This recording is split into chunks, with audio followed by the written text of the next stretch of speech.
जय शिवराय मित्रांनो अखेर मोठ्या प्रतीक्षेनंतर राज्यातील नुकसानग्रस्त झालेल्या शेतकऱ्यांना वितरण करण्यासाठी रबी अनुदान मंजूर करण्यात आलेले आहे। जे काही जिल्हे या रबी अनुदानासाठी पात्र करण्यात आलेले होते अशा सर्व जिल्ह्यांना रबीचं अनुदान वितरित करण्यासाठी राज्य शासनाच्या माध्यमातून मंजुरी देण्यात आलेली आणि त्याच्यासाठीचा निधी अखेर वितरित करण्यात आलेला आहे। आणि याच्यापैकी बऱ्याच साऱ्या जिल्ह्यामध्ये आजच शेतकऱ्यांच्या खात्यावरती रबीच्या अनुदानाची रक्कम वितरित व्हायला सुरू झालेली आहे। मित्रांनो, राज्यात आगामी स्थानिक स्वराज्य संस्थांच्या निवडणुका या पार्श्वभूमीवरती लवकर हा GR निर्गमित होणं गरजेचं होतं आणि राज्य निवडणूक आयोगाची पत्रकार परिषद सुरू होण्यापूर्वीच सरकारच्या माध्यमातून हे सर्व GR निर्गमित करण्यात आले। निवडणूक आयोगाच्या माध्यमातून स्पष्टपणे राज्यामध्ये जरी निवडणुका सुरू असतील तरी नैसर्गिक आपत्तीमुळे दिली जाणारी नुकसान भरपाई वितरण करण्यासाठी कुठल्याही प्रकारची बाधा नाही अशा प्रकारे सांगण्यात आलेले आहे। त्याच्यामुळे आता हे काढण्यात आलेले GR शेतकऱ्यांच्या खात्यामध्ये मदत वितरण करण्यासाठी या ठिकाणी आता होणार आहे। आता याच्यामध्ये कोणत्या जिल्ह्यासाठी निधी उपलब्ध करण्यात आलेला आहे आणि कोणत्या जिल्ह्यातील किती शेतकऱ्यांना हे रबीचं अनुदान मिळणार आहे ते सुद्धा आज आपण या ठिकाणी पाहण्याचा प्रयत्न करणार आहोत। मित्रांनो, याच्या संदर्भातील एकंदरीत 4 आणि 30 ऑक्टोबर 2025 रोजी 2 असे 6 GR निर्गमित करण्यात आलेले आहेत आणि या 6 GRच्या माध्यमातून राज्यातील शेतकऱ्यांना जवळजवळ हा 10,000 कोटी रुपयाचा निधी वितरित केला जाणार आहे। याच्यामध्ये आपण जर पाहिलं तर पहिला जो एक GR आहे आज 4 नोव्हेंबर 2025 चा, ज्याच्यामध्ये आपण पाहू शकता कोकण, पुणे, नागपूर आणि छत्रपती संभाजीनगर अशा 4 विभागातील शेतकऱ्यांना हेक्टरी 10,000 रुपये 3 हेक्टरच्या मर्यादेमध्ये वितरित करण्यासाठी 2,072 कोटी 78 लाख 41,000 रुपये एवढी रक्कम वितरित करायला मंजुरी दिलेली आहे। याच्यामध्ये आपण पाहू शकता रायगड, रत्नागिरी आणि सिंधुदुर्ग या 3 जिल्ह्यांमधून मिळून 1904 शेतकरी ज्यांना अतिवृष्टीचं अनुदान आलं होतं असे 1904 शेतकरी पात्र करण्यात आलेले आहेत। 18,26,000 रुपयाचा निधी त्यांना मंजूर केलेला आहे। याच्यासाठी दुसरा एक प्रस्ताव होता रायगड, रत्नागिरी आणि सिंधुदुर्ग जिल्ह्यातील 308 शेतकऱ्यांचा ज्यांना 6,85,000 रुपयाचे अनुदान वितरित केलं जाणार आहे। कोकणमधील तिसरा प्रस्ताव आहे ठाणे, रायगड, रत्नागिरी आणि सिंधुदुर्ग जिल्ह्याचा 941 शेतकरी ज्यांना 19,50,000चं अनुदान वितरित केलं जाणार आहे। आणि आणखीन एक प्रस्ताव आहे पालघर, ठाणे, रायगड, रत्नागिरी आणि सिंधुदुर्गचा ज्याच्यामध्ये 1,05,239 शेतकऱ्यांना 29 कोटी 23 लाख रुपयाचं अनुदान वितरित केलं जाणार आहे। याच्यामध्ये पालघर जिल्ह्यातील 49,517 शेतकरी, ठाणे जिल्ह्यातील 35,676 शेतकरी आणि रायगड जिल्ह्यामधील 18,578 शेतकरी आहेत। याच्यानंतर त्याचसोबत पुणे विभागातील पुणे आणि सांगली ज्याच्यामध्ये पुणे जिल्ह्यामधील इंदापूर आणि हवेली तालुक्यातील शेतकरी पात्र करण्यात आलेले आहेत। 53,104 शेतकऱ्यांना 23 कोटी 34 लाख रुपयाचं अनुदान वितरित केलं जाणार आहे। सांगली जिल्ह्यामधील 1,62,998 शेतकऱ्यांना 99 कोटी 20 लाख रुपयाचं अनुदान वितरित करण्यासाठी मंजुरी देण्यात आलेली आहे। नागपूर विभागातील वर्धा जिल्ह्यातील 2,34,561 शेतकऱ्यांना 282 कोटी 31 लाख रुपयाची नुकसान भरपाई या GRच्या माध्यमातून मंजूर करण्यात आलेली आहे। छत्रपती संभाजीनगर विभागातील धाराशिव, लातूर आणि परभणी या 3 जिल्ह्यासाठी हा सेपरेट GR आहे। याच्यामध्ये धाराशिव जिल्ह्यातील 5,06,614 शेतकऱ्यांना 577 कोटी 54 लाख 46,000 रुपये, तर लातूर जिल्ह्यामधील 5,19,274 शेतकऱ्यांना 565 कोटी 58 लाख 57,000 रुपयाचं, तर परभणी जिल्ह्यातील 4,39,297 शेतकऱ्यांना 495 कोटी 11 लाख रुपयाचं असं नुकसान या ठिकाणी मंजूर करण्यात आलेलं आहे। ज्याच्यामध्ये छत्रपती संभाजीनगर विभागातील 14,65,185 शेतकऱ्यांना 1,638 कोटी 24 लाख रुपयाची नुकसान भरपाई दिली जाणार आहे। आणि एकंदरीत राज्यातील या GRच्या माध्यमातून 20,24,240 शेतकऱ्यांना 2,072 कोटी 78 लाख 41,000 रुपयाची नुकसान भरपाई मंजूर करण्यात आलेली आहे।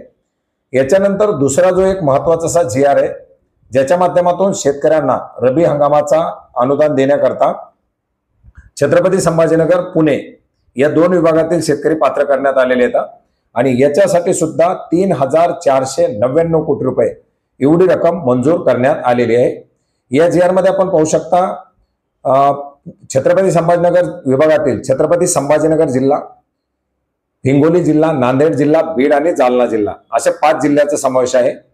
याच्यामध्ये छत्रपती संभाजीनगर जिल्ह्यातील 6,88,345 शेतकरी, 608,95,00,000, हिंगोली जिल्ह्यातील एकूण 2,97,709 शेतकरी, 341,28,00,000, नांदेड जिल्ह्यामधील 7,80,327 शेतकरी, 727,93,00,000, बीड जिल्ह्यामधील एकूण 7,37,610 शेतकरी, 708,08,00,000 आणि जालना जिल्ह्यामधील 6,21,388 शेतकरी, 461,51,00,000 रुपये. एकंदरीत छत्रपती संभाजीनगर विभागातील या GRच्या माध्यमातून 31,25,379 शेतकऱ्यांना 28,47,77,00,000 रुपये एवढी नुकसान भरपाई मंजूर करण्यात आलेली आहे. पुणे विभागातील सोलापूर जिल्ह्यातील 7,82,127 शेतकऱ्यांना 652,06,00,000 एवढी नुकसान भरपाई मंजूर करण्यात आलेली आहे. आणि एकंदरीत या GRच्या माध्यमातून राज्यातील दोन्ही विभागातील मिळून 39,07,506 शेतकऱ्यांना 34,99,84,00,000 एवढी नुकसान भरपाई मंजूर करण्यात आलेली आहे. याच्यानंतर पुढे आणखीन एक GR आहे आजचाच, अर्थात 4 नोव्हेंबर 2025 रोजीचा, ज्याच्यामध्ये आपण पाहू शकता अमरावती आणि नागपूर या विभागाचा समावेश करण्यात आलेला आहे.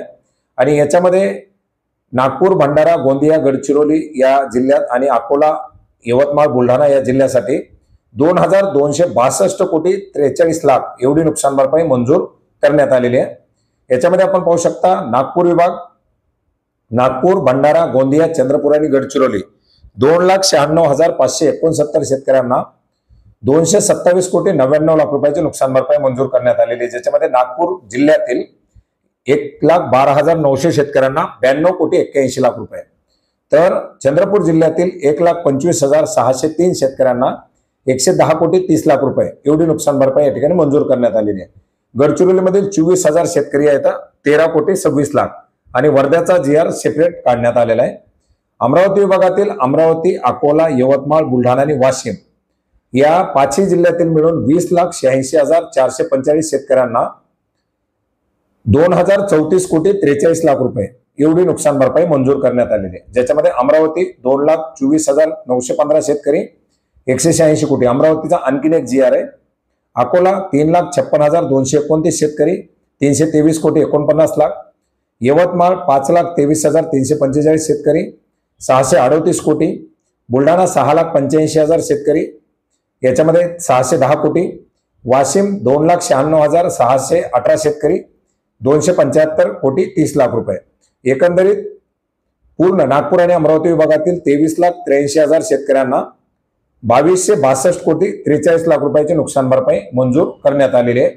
याचबरोबर आज एक आणखीन GR घेण्यात आलेला आहे 4 तारखेला, ज्याच्यामध्ये राज्यामध्ये अतिवृष्टी आणि नुकसान जे झालेले आहे अशा नागपूर आणि छत्रपती संभाजीनगर विभागातील शेतकऱ्यांना 24 कोटी रुपयाची मदत या ठिकाणी मंजूर करण्यात आलेली आहे. याच्यामध्ये जिल्हे आहेत वर्धा, चंद्रपूर आणि भंडारा, याच्यामध्ये 260 शेतकऱ्यांना 28 लाख आणि छत्रपती संभाजीनगर विभागातील धाराशिव, हिंगोली आणि छत्रपती संभाजीनगर या तिन्ही जिल्ह्यातील 14,757 शेतकऱ्यांना 24,35,00,000 रुपयाची नुकसान भरपाई मंजूर करण्यात आलेली आहे, जी पूर्वी देण्यात आलेल्या नुकसान भरपाईच्या व्यतिरिक्त आहे. आता याच्या व्यतिरिक्त रब्बी हंगामासाठी पूर्वी सुद्धा मदत वितरित करायला मंजुरी दिलेली आहे. आता बरेच जण म्हणतील आमच्या जिल्ह्याचं नाव आलं नाही. याच्यामध्ये 30 ऑक्टोबर 2025 रोजी रब्बीचं अनुदान देण्यासाठी मंजुरी देण्यात आलेली होती, ज्याच्यासाठी 1,765,22,00,000 रुपयाची नुकसान भरपाई मंजूर करण्यात आलेली होती. याच्यामध्ये कोणते कोणते जिल्हे घेण्यात आलेले होते आपण यापूर्वी सुद्धा माहिती घेतलेली आपण पाहू शकता. सातारा जिल्ह्यातील 14,643 शेतकरी 5,80,00,000 रुपये. नाशिक विभाग पूर्ण घेण्यात आलेला होता, ज्याच्यामध्ये नाशिक, धुळे, नंदुरबार, जळगाव आणि अहिल्यानगर 16,59,000 शेतकऱ्यांना 1,211 कोटी रुपयाची नुकसान भरपाई मंजूर करण्यात आलेली होती. नाशिकमधील 4,32,695 शेतकऱ्यांना 302 कोटी रुपये आणि जळगाव जिल्ह्यातील 3,55,978 शेतकऱ्यांना 270 कोटी रुपये 92 लाख आणि अहिल्यानगर जिल्ह्यातील 8,53,235 शेतकऱ्यांना 626 कोटी रुपये मंजूर करण्यात आले होते. आणि याच्यासोबत अमरावती विभागातील अमरावती जिल्हा हा मंजूर करण्यात आला होता. 4,90,911 शेतकरी 547 कोटी रुपये. अमरावतीसाठी 2 वेगवेगळे GR आले तर एका GRच्या माध्यमातून 4,90,000 शेतकरी येतात आणि दुसऱ्या GRच्या माध्यमातून साधारणपणे 2 लाख शेतकरी या ठिकाणी पात्र करण्यात आलेले आहेत. याच्या व्यतिरिक्त आपण पाहिलं होतं यवतमाळ, वाशिम, अमरावती या जिल्ह्यासाठी एक GR काढण्यात आलेला होता. याचबरोबर सप्टेंबरच्या नुकसान भरपाईसाठी GR काढण्यात आलं, ज्याच्याबद्दल आपण यापूर्वी माहिती घेतली होती. आणि अमरावतीचे एक GR सेपरेटली घेण्यात आलेला होता, ज्याच्यामध्ये अमरावतीमधील बाधित असलेल्या सततच्या पावसाच्या नुकसानीसाठी 4,90,000 शेतकऱ्यांना मंजूर करण्यात आलेली होती. तर अशा प्रकारचे हे रब्बीच्या अनुदानाचे जे काही वेगवेगळे GR निर्गमित करून राज्यातील जे जिल्हे याच्यामध्ये बाधित करण्यात आलेले होते ते सर्व जिल्हे समाविष्ट करून हे अनुदान वितरण करायला मंजुरी देण्यात आलेली आहे. एकंदरीत आचारसंहिता लागण्यापूर्वी हे GR निर्गमित करण्यात आलेले आहेत. हे सर्व GR आपण महाराष्ट्र.gov.in या संकेतस्थळावरती पाहू शकता. याची लिंक आपल्याला व्हिडिओच्या डिस्क्रिप्शन बॉक्समध्ये देण्यात आलेली आहे. आणि निवडणूक आयोगाच्या माध्यमातून नैसर्गिक आपत्तीच्या नुकसान भरपाईच्या वितरणामध्ये आचारसंहितेचा कुठलाही अडसर नाही असं सांगण्यात आल्यामुळे आता ही नुकसान भरपाई शेतकऱ्यांच्या खात्यामध्ये वितरित केली जाणार आहे. आता एकंदरीत राज्यामध्ये असलेल्या निवडणुकीच्या पार्श्वभूमीवरती ज्या भागामध्ये निवडणुका येतील त्या भागामध्ये त्या नुकसान भरपाईचं वितरण केलं जाऊ शकतं अशा प्रकारची शक्यता आहे. परंतु सरकारनं अशी कुठलीही वाट न पाहता ताबडतोब आता शेतकऱ्यांना अनुदान वितरण करावं हीच अपेक्षा आहे. धन्यवाद.